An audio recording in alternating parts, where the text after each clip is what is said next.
হচ্ছে এই যে ফোকাসটা ঠিক রাখতে হবে। তুমি যদি তোমার ফোকাস ডিউ রাখো, বুয়েট রাখো কিংবা মেডিকেল রাখো, তুমি ইনশাআল্লাহ তুমি তোমার লক্ষ্যে পৌঁছাইতে পারবা। আসসালামু আলাইকুম সুপ্রিয় এইচএসসি 27 ব্যাচের শিক্ষার্থী, তোমাদের সকলকে কলেজ জীবনে স্বাগতম। তো তোমরা হচ্ছে স্কুল লাইফ পার করে হচ্ছে কলেজ লাইফে আসছো, তোমরা তোমাদের জীবনে নতুন আরো একটি অধ্যায় শুরু করতে যাচ্ছ। তো সবারই কিন্তু একটা স্বপ্ন থাকে, আমরা ভালো জায়গায় যাব, অনেকের স্বপ্ন থাকে না। তো আমি সবাইকে এইচএসসি সকল শিক্ষার্থীকে বলবো, তোমাদের হচ্ছে একটা গোল ফিক্সড করতে হবে।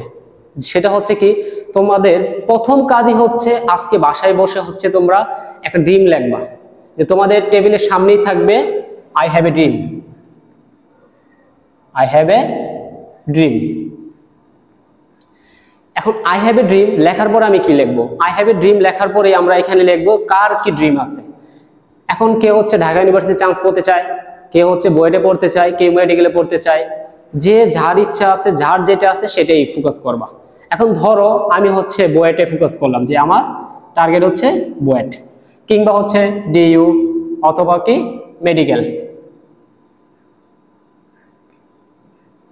এখন যার যেটা ড্রিম সেটা লিখবা। এইটা লেখার পরে মানে তোমার লাইফের হচ্ছে 50% কাজ কমপ্লিট। কারণ যার ড্রিম থাকে না সে কিন্তু জানে না তার কিভাবে পড়াশোনা করতে হবে, কোথায় যাবে, কি করবে। সেজন্য আমি বলতেছি, কারো যদি ড্রিম নাও থাকে, অনেকের হচ্ছে ড্রিম থাকে না, সে জানেই না সে কি করবে, তাকে আমি বলি তুমি শুধু অনলি ডিইউ লেখো, তুমি ডিইউ লেখে রাখো, এটা ধরে তুমি আগাইতে থাকো। আর এই ড্রিমটাই হচ্ছে তোমার ফোকাস। এই ড্রিমটাই হচ্ছে কি ফোকাস। ফোকাস জিনিসটা কি আমি সহজ ভাষায় বুঝি। ধরো তোমার বাসা হচ্ছে কোনো একটা জায়গায়, এখন তুমি হচ্ছে আজকে স্কুলে গেছো, স্কুলে যাওয়ার পরে সেখানে হচ্ছে অনেক মারামারি হয়েছে, যে রাস্তা দিয়ে প্রতিদিন যাইতা ওই রাস্তাটা তোমার ব্লক।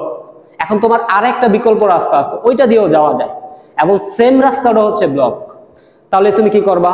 দেখবা যে কোনো না কোনো একটা উপায় বাইর কইরা, কোনো না কোনো এক ভাবে হচ্ছে যেই দিকটা রাস্তা আছে ওই রাস্তাটা তুমি বাইর করবা, এমন বাইর করে হচ্ছে তুমি একটা সময় ঠিকই কিন্তু তোমার বাসায় পৌঁছাইবা। তুমি বাসায় পৌঁছাইছো কিভাবে? তুমি বাসায় পৌঁছাইছো এজন্যই পৌঁছাইতে পারছো, তোমার ফোকাস ঠিক ছিল। তোমার ফোকাস ঠিক, তোমার হয়তোবা তোমার রাস্তা চেঞ্জ করছো, তোমার পথ চেঞ্জ করছো, তোমার ওয়ে চেঞ্জ করছো, তুমি এই সিস্টেমে না ওই সিস্টেম চেঞ্জ করছো, তুমি কিন্তু বাসায় ঠিকই পৌঁছাইছো। সেজন্য আমি বলি তোমাদের সকলকে হচ্ছে এই যে ফোকাসটা ঠিক রাখতে হবে। তুমি যদি তোমার ফোকাস ডিইউ রাখো, বুয়েট রাখো কিংবা মেডিকেল রাখো, তুমি ইনশাআল্লাহ তুমি তোমার লক্ষ্যে পৌঁছাইতে পারবা। সেকেন্ড কথা হচ্ছে এই ফোকাসটা কেন ঠিক করতে হবে, বা এই লক্ষ্যটাই আমরা কেন ঠিক করতে হবে। ধরো আমি একটা গল্প বলি। গল্পটা হচ্ছে আমি হচ্ছে আমার ফ্রেন্ডদের সাথে কোনো এক সময় হচ্ছে মানে কিছু কিনবো, সেইভাবে হচ্ছে আমি নিউ মার্কেট যাই। নিউ মার্কেট হচ্ছে ফ্রেন্ডদের সাথে হচ্ছে অনেক ঘোরাঘুরি করলাম, সকাল থেকে মোটামুটি বিকেল পর্যন্ত হয়ে গেল, সন্ধ্যা রাত, আমি কিছুই কিনতে পারলাম না।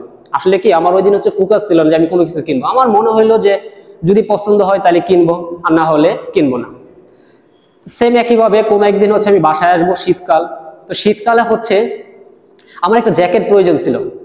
আমার যে আগের জ্যাকেট ছিল সেটা নষ্ট হয়ে গেছে। তো আমার হাতে ছিল প্রায় 30 মিনিটের মতন। তো আমি এই 30 মিনিটের ভিতরেই কি করছি, আমি মার্কেটে গেলাম, জ্যাকেট কিনলাম এবং হচ্ছে কি বাসায় আসলাম। দেখো প্রথমে আমি প্রায় সারাদিন নষ্ট করলাম, প্রায় 6-7 ঘন্টা, আমি কিছুই কিনতে পারলাম না। বাট সেকেন্ড যে গল্পটা আছে সেই গল্পে দেখো আমি মাত্র 30 মিনিট আমি আমার লক্ষ্যে পৌঁছে গেছি। কেন? কারণ আমার গোল ফিক্স ছিল। সেজন্য আমি প্রত্যেককে বলি তুমি তোমার গোল ফিক্স করো, তোমার গোলটা ফিক্স করো, তুমি কোথায় যেতে চাও।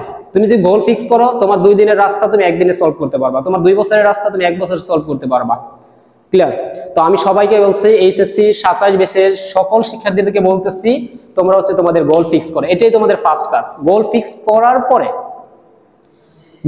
করার পরে তুমি হচ্ছে তোমার স্টাডি চালাবা। এখন তুমি স্টাডি কিভাবে চালাবা সেটার জন্য বিভিন্ন একাডেমি আছে, আমাদের ড্যাফোডিল একাডেমি আছে, দেন হচ্ছে আরো অনেক একাডেমি আছে, তোমার কলেজ আছে, সবাই তোমাকে হেল্প করবে। তো প্রথম কাজই হচ্ছে তুমি হচ্ছে তোমার গোল ফিক্স করো। সবার জন্য শুভকামনা রইল, সবাই সবার লক্ষ্যে এগিয়ে যাও। ধন্যবাদ সবাইকে, আসসালামু আলাইকুম।